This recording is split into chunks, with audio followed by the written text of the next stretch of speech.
So first is, what is hazard? Hazard is something that cause harm to people and damage to property.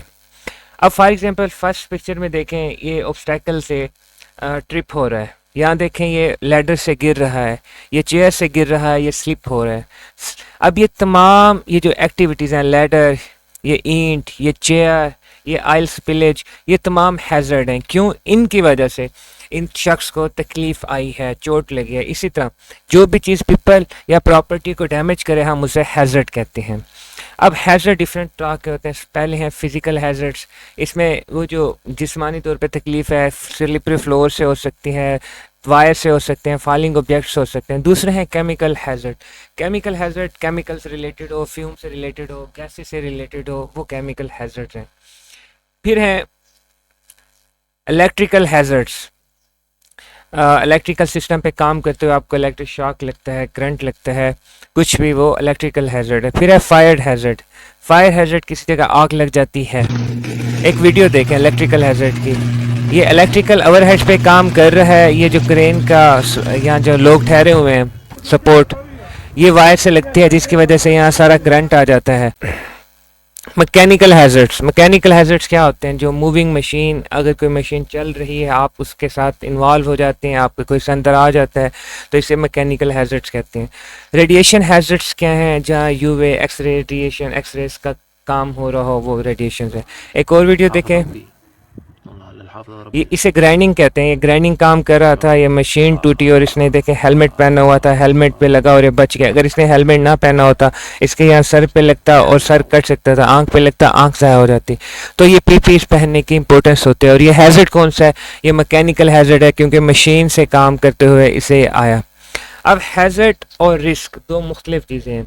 Hazard ये है कि कोई चीज़ आपको कितना नुकसान पहुँचा सकती है। रिस्क ये है कि ख़तरा, वो हैज़र्ड तो ये है नुकसान पहुंचाना, रिस्क ये है कि वो हैज़र्ड कितना नुकसान पहुंचा सकता है। हैज़र्ड चांसेस हैं, मेरे ऊपर अगर फ़ैन चल रहा है तो मेरे ऊपर फ़ैन के गिरने के, अगर मैं कमरे में बैठा हूँ, कितने चांसेस हैं, कितना रिस्क है। अगर फ़ैन बिल्कुल ठीक है तो रिस्क बिल्कुल कम है। अगर फ़ैन पुराना है, वो हिल रहा है, शाफ्ट से ज़्यादा घूम रहा है, तो अब फ़ैन का मेरे ऊपर गिरने का जो रिस्क है वो ज़्यादा हो चुका है, यानी कि रिस्क चांसेस को कहते हैं। अब देखें, जो हैज़र्ड होता है, हैज़र्ड के दो पॉइंट्स हैं, सेवेरिटी एंड लाइकलीहुड। हैज़र्ड की सेवेरिटी का मतलब ये है कि वो हैज़र्ड उसकी कितनी शिद्दत है। फॉर एग्जांपल एक बंदा है जिसके ऊपर से कोई पेन गिरता है, वो नीचे काम कर रहा है, दूसरी फ्लोर पे कोई बंदा पेन यूज़ कर रहा है, उसके ऊपर पेन गिरता है तो पेन की शिद्दत थोड़ी होगी, उससे तकलीफ नहीं पहुंच जाएगी। उसके बरक्स उसके ऊपर कोई, वो उसी जगह पे ठहरा हुआ है, बिल्डिंग का कोई हिस्सा टूट के उस पर आता है, तो यहाँ जो सवेरिटी है वो ज़्यादा है। तो यानी कि जो हैज़र्ड है उसकी सवेरिटी देखी जाती है, शिद्दत देखी जाती है, वो ज़्यादा है कम है। दूसरा हैज़र्ड की लाइकलीहुड, मैंने आपको मिसाल दिया फ़ैन की, जिस जगह आप बैठे हुए हैं वो फ़ैन के आपके ऊपर गिरने के कितने चांसेस हैं, कम या ज़्यादा, ये लाइकलीहुड है। हैज़र्ड की सवेरिटी और लाइकलीहुड डिसाइड करते हैं कि रिस्क कितना है।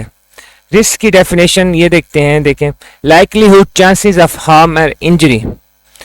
अब लाइकलीहुड क्या है? लाइकलीहुड की डेफिनेशन ये है कि चांसेस हैं, how likely something bad will happen, कितने चांसेस हैं कि कोई चीज़ बैड हैपन होगी। फॉर एग्जांपल, अगर कोई शख्स स्लिपरी फ्लोर पे चले, जहाँ स्लिपरी फ्लोर है, तो वहाँ उसके गिरने के लाइकलीहुड चांसेस बहुत ज़्यादा है। सवेरिटी क्या है कि कोई चीज़ कितना नुकसान पहुँचा सकती है। फॉर एग्जांपल, अगर किसी की हड्डियां टूट जाएंगी स्लिप होने की वजह से, तो यहाँ जो सवेरिटी थी वो ज़्यादा थी, शिद्दत ज़्यादा थी। जो सवेरिटी है और लाइकलीहुड है, इसे 1 से लेकर 5 तक कैटेगराइज किया जाता है।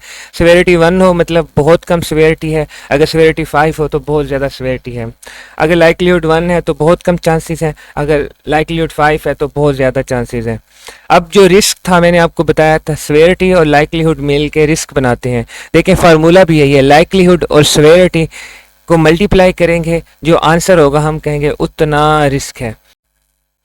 हमने रिस्क का फार्मूला पढ़ा,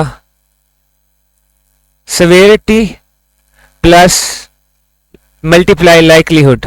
अगर सवेरिटी 1 है और लाइकलीहुड भी 1 है तो रिस्क कितना हुआ? 1। अगर सवेरिटी 5 है और लाइकलीहुड 2 है, 5 × 10, अब कितना रिस्क हुआ? इस एरिया में आ गया ये 10। अगर सिवियरिटी 5 है और लाइक्लीहुड भी 5 है तो अब कितना रिस्क है 25। यानी कि सिवियरिटी और लाइक्लीहुड को मल्टीप्लाई करने से रिस्क आता है। अब जो ये टेबल है ये एक्चुअली रिस्क की वैल्यू बता रहा है, ये प्रोबेबिलिटी कह रहा है लाइक्लीहुड को, और जो सिवियरिटी कह रहा है वो तो आपको पता है सिवियरिटी को। ये 1 2 3 4 5 सिवियरिटी के पॉइंट है, ये 1 2 3 5 लाइक्लीहुड के पॉइंट्स है। मैंने आपको समझाया है 5 तक सिवियरिटी होती है, 5 तक लाइक्लीहुड होती है, एक दूसरे को मल्टीप्लाई होकर जो आंसर आएगा हम उसमें लिख देंगे। अगर आप सिवियरिटी और लाइक्लीहुड को मल्टीप्लाई करने के बाद अगर आप रेड सर्कल में आपका जवाब आ जाता है, इसका मतलब रिस्क बहुत हाई है और आप काम नहीं कर सकेंगे जब तक आप मामलात जो एक्टिविटीज़ है उन्हें ठीक नहीं करते। अगर आपका आंसर इस येलो बॉक्सेस में आ जाता है, इसका मतलब है रिस्क है तो सही लेकिन रिस्क मॉडरेट है, आप प्रॉपर पी यूज़ करके आप यूज़ कर सकते हैं। अगर लाइक्लीहुड बहुत कम है, रिस्क बहुत कम है, मतलब उनको मल्टीप्लाई देने के बाद इस बॉक्स में, इसका मतलब है रिस्क कम है, आप अपना टास्क स्टार्ट कर सकते हैं। Connect with me on LinkedIn, Facebook and WhatsApp for more safety insights, data sharing and jobs update। और अगर आपको किसी भी तरह की सेफ्टी सर्टिफिकेशंस करनी है तो उसके लिए भी रब्ता कर सकते हैं, लिंक डिस्क्रिप्शन में मौजूद है।